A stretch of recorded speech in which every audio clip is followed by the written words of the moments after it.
Kita lanjutkan dialog di Apa Kabar Indonesia Pagi. Saya mau ke Pak Yusuf. Pak Yusuf, kalau seorang Margarito kami saja tahu sumber-sumber informasi itu dan ada sebenarnya pihak-pihak itu, cuma kita tidak bisa menunjuk batang hidungnya, apalagi polisi dong, Pak Yusuf. Ya itu namanya kan disebut sebelum menjadi informasi intelijen. Intelijen itu kan melakukan kegiatan pengumpulan bahan dan keterangan. Bahan dan keterangan itulah setelah dilakukan analisis menjadi produk intelijen. Nah, saya kira dalam perspektif keamanan, apa yang disebut oleh Presiden makar itu tentu sudah ada di dalam informasi. Ya, informasi intelijen itu kan juga berasal dari analisis. Nah, menyadari bahwa yang dituju itu sebenarnya Presiden. Nah, karena memang kan kalau dianalisis isu yang melahirkan kegiatan unjuk rasa itu kan yang paling terlihat itu adalah pidato Presiden terkait dengan kenaikan. Jadi kemudian simbolisme sasaran untuk kegiatan unjuk rasa itu adalah yang dinaikkan, yaitu DPR. Nah, maka ketika hal ini memicu adanya kegiatan unjuk rasa yang kemudian terjadi anarkisme, yaitu memang ada situasi yang ingin diciptakan bahwa chaos. Ya, chaos. Nah, ketika chaos terjadi dan itu tidak terkendali, sebagaimana yang disampaikan oleh Bang Margarito tadi dalam perspektif ketatanegaraan, memang kan tanggung jawabnya ada pada Presiden. Maka wajar. Nah, tentu dalam hal ini kita sebagai pengawas kepolisian maka mendorong pihak kepolisian ya sudah memang protapnya. Pelaksanaan kewenangan penanganan unjuk rasa itu dimulai dari pelayanan, pengamanan, ketika terjadi pelanggaran hukum, anarkisme, kerusuhan, penegakan hukum. Itu sudah protapnya. Tapi polanya untuk anarkis yang kemarin sempat terjadi. Jangan-jangan begini nih. Jangan kalau kita ngobrol di pinggir jalan ini, kan demo itu begini. Ya. Di luar ini bakar-bakar demo bukan? Bukan kan? Kan. Nggak cukup nggak itu dijadikan sebagai indikasi?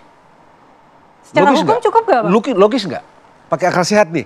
Kalau orang demo itu asik gitu kan, bisa rapi-rapi begini asik, mungkin mesti begini, asik aja gitu kan. Oke, itu demo. Di luar itu, yang bakar sana, bakar sini, rusak sana, rusak sini, apa nggak cukup tuh? Apa nggak cukup? Ya, apa nggak apakah logis? itu juga bukan salah satu indikasi Misalnya. untuk menggulingkan pemerintah? Dan kalau dari kacamata Kompolnas melihatnya seperti apa aksi-aksi anarkis? Bisa saja. Karena kalau kita lihat di dalam perkembangan kemudian kan muncul isu yang secara tegas dan terang 17/8. Kalau kita analisis 17/8 itu 88. 88. 88 siapa? Jadi 08. inti bilangan itu adalah 88. Dua kali disebut artinya. 88. 08 kan. 08 itu yang kita pahami selama ini siapa? Dari sekian banyak tuntutan 17 dan plus 8 itu, kan itu tekanannya ada pada Presiden. Nah, tekanannya ada Presiden, maka ketika sudah ada situasi di mana ada kerusuhan dan apabila tidak terkendali, katakanlah ketika kemarin markas Brimob di Kuitang itu disasar begitu besar dan Brimob tidak defense, tidak bisa terkendali, dia melakukan reaksi juga, itu akan terjadi chaos yang sangat besar. Maka apa yang terjadi? Tujuannya pasti Presiden yang harus dimintain tanggung jawab pada situasi itu. Itulah yang dimaksud Presiden itu, maka masuk akal disebut adanya makar. Oleh karena ini tugas kepolisian di dalam pengusutan anarkisme dan kerusuhan-kerusuhan itu, apa memang akan ada kerah ke sana, ya itu memang harus diungkapkan. Nah, tugas kepolisian, lalu kenapa ada wacana dibentuk lagi Satgas Makar? Apakah perlu menurut Pak Yusuf? Ya, kalau kita dalam perspektif Kompolnas sebagai pengawas, kepentingan Kompolnas adalah memastikan kepolisian di dalam mengusut ini berkinerja baik. Nah, kita tidak bisa memberikan apa yang dimaksud tim investigasi, tentu itu apabila itu dimaksud kepada Presiden dari 17/8 itu kan sudah disebut tim investigasi, tentu itu kewenangannya ada pada Presiden. Kalau saya sih begini ya,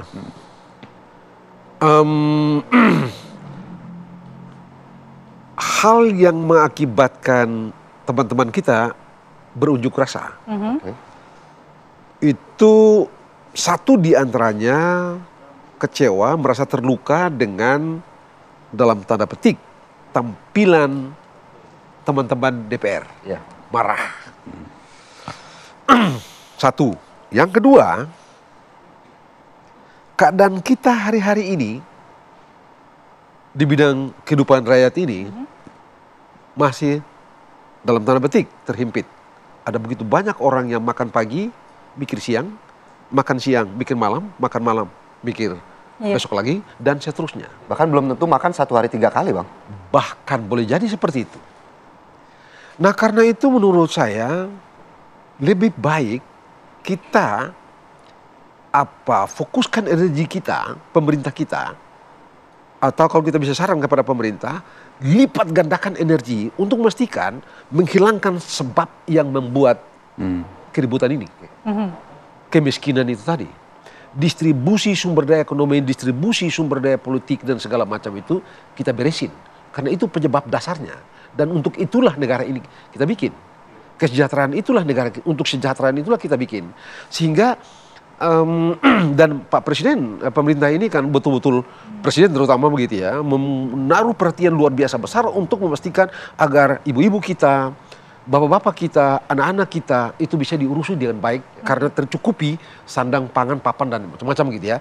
Energi ini yang mesti kita, atau keadaan inilah yang barangkali perlu kita dorong sekuat-kuatnya untuk direlasikan pada hari-hari ini. Menurut saya tadi Anda punya pertanyaan ke beliau gitu soal apakah perlu dibikin satgas anti makar untuk apa? Untuk apa gitu? Lebih baik duit itu kita pakai untuk beli susu anak-anak. Kalau TGPF, Bang? Untuk apa?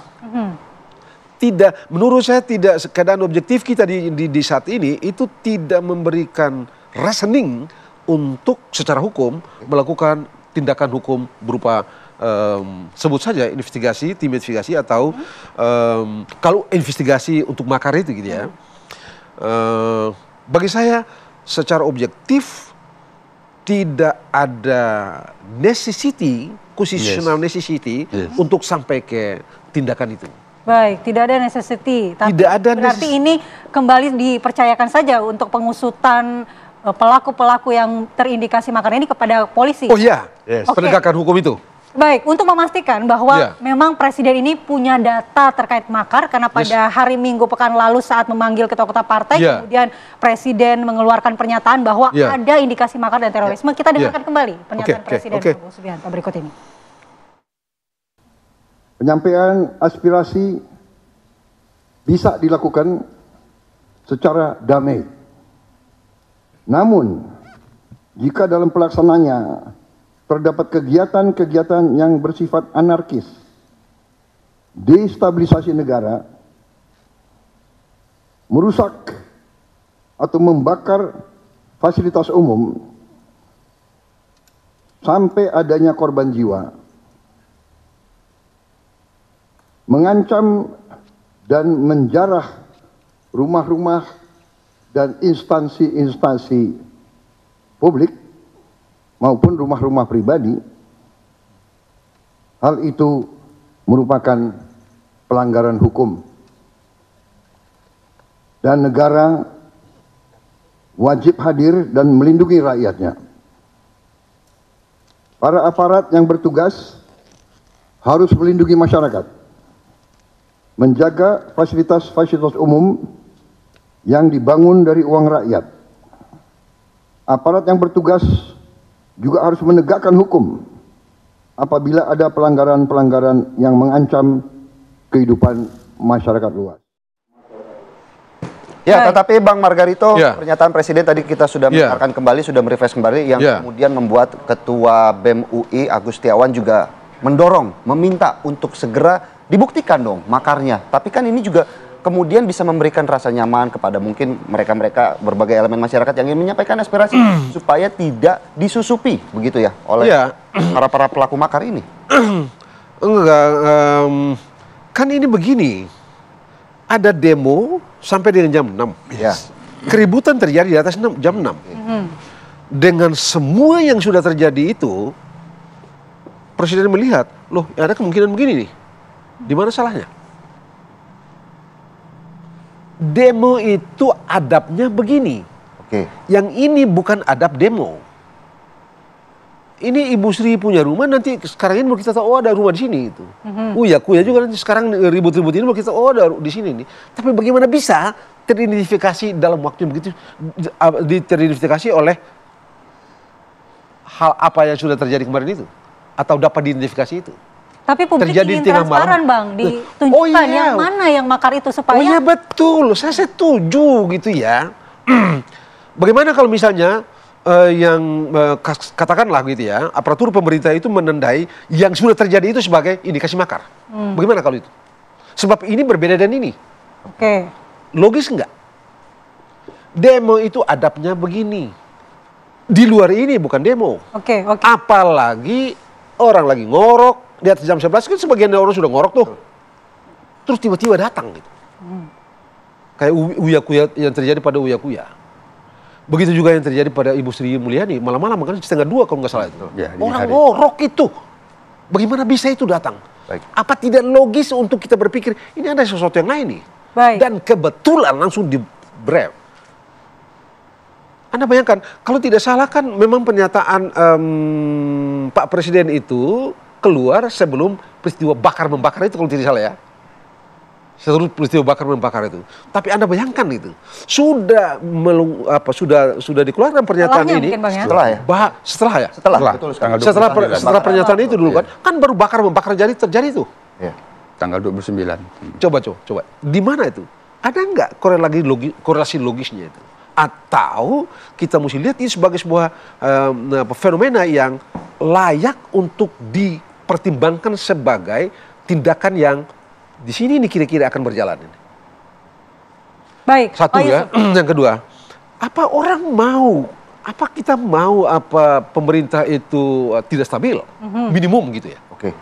Sehingga Anda jangan lupa ya, kenapa kita bikin pemerintahan presidensial?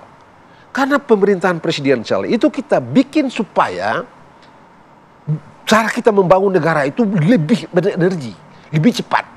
Cara kita memenuhi kebutuhan masyarakat, kemakmuran rakyat, kita mengusahakan kemakmuran rakyat, kesejahteraan rakyat itu bisa dilakukan dengan cepat karena keputusan diambil oleh satu orang. Begitu. Berbeda dengan kalau pemerintahan yang pluralis gitu ya, kekuasaan pemerintahan itu dipegang oleh beberapa orang, dua orang, adik kakak saja itu bisa berbeda pendapat sehingga kita akan susah mengambil keputusan cepat untuk memenuhi kebutuhan ini. Langsung poinnya Bang. Nah karena itu kita mesti berpikir logis saja gitu loh. Demo itu begini, tidak ada bakar-membakar itu yang merupakan bagian dari demo. Pada sekarang ini sudah terjadi. Baik. Lah, apa tidak logis untuk mempertimbangkan ini? Dan di mana salahnya kalau peristiwa yang sudah terjadi itu dilihat oleh katakanlah aparatur pemerintah, sebut saja deh bin bais, begitu ya. Loh, ini ada begini nih, ada kemungkinan begini nih. Di mana salahnya? Baik. Saya mau lebih baik menjaga kepolisian sendiri juga sudah. Lebih baik. Apa tidak sebaiknya kita cegah? Ya. Ataukah kita tunggu dan sudah terbakar habis? Baik. Baru kita bikin. Oke. Baik. Mungkin Pak Yusuf, apakah mempunyai pandangan yang sama atau berbeda Pak Yusuf? Iya tadi Presiden itu kan menyampaikan itu setelah terjadinya sangat masif ya anarkisme itu bakar-membakar itu, dan kemudian Presiden kan memanggil Kapolri dan TNI. Para petinggi parpol juga. Tentu meminta informasi dari masing-masing pihak. Nah, oleh karenanya tadi saya sudah menyampaikan bahwa dari isu yang muncul itu kan memang kita cermati pergerakannya itu setelah tanggal 17 ya, 17 Agustus tanggal 18 itu mulai tentu. Nah, hanya sekali lagi perspektif melihat ini politik. Ini kan masa konsolidasi Presiden Prabowo yang kebetulan ada isu. Nah, isu inilah ada geopolitik internasional, kondisi dalam negeri itu saling bercampur. Nah, oleh karena itu, ketika Presiden sekali lagi menyebut makar, maka ini kami sebagai pengawas kepolisian tentu memastikan kepolisian di dalam proses penegakan hukum yang berjalan sebagaimana instruksi Presiden mengambil tindakan tegas yang dimaksud adalah tegas dalam perspektif negara hukum, ya. Itu harus bisa tentu kita mendorong itu terungkap fakta-faktanya, apakah ada skenario khusus dari kelompok-kelompok tertentu. Baik. Tapi secara teoritik, kalau kita menganalisis di dalam social movement, gerakan sosial, perubahan terjadi itu tidak terlepas dari kelompok menengah. Yang sudah mengambil alih dan mengambil peran. Tetapi bagaimana kemudian suasana damai yang saat ini tercipta juga sudah menjadi... Dalam situasi apapun ya, pemerintah mesti pastikan, bahwa satu, hukum existing, ya, keadaan negara, hak-hak rakyat, hak-hak individu, baik secara individu maupun secara kelompok, secara bermasyarakat, itu terjamin. Baik, terima kasih Bang Margarito. Terima kasih Bang Margarito, terima kasih Bang Yusuf untuk pagi hari ini. Dan tentunya memang kita berharap ya, sudah cukup demo-demo boleh, tapi jangan anarkis begitu ya Andi Kumala ya. Begitu. Karena yang penting demo boleh karena suasana di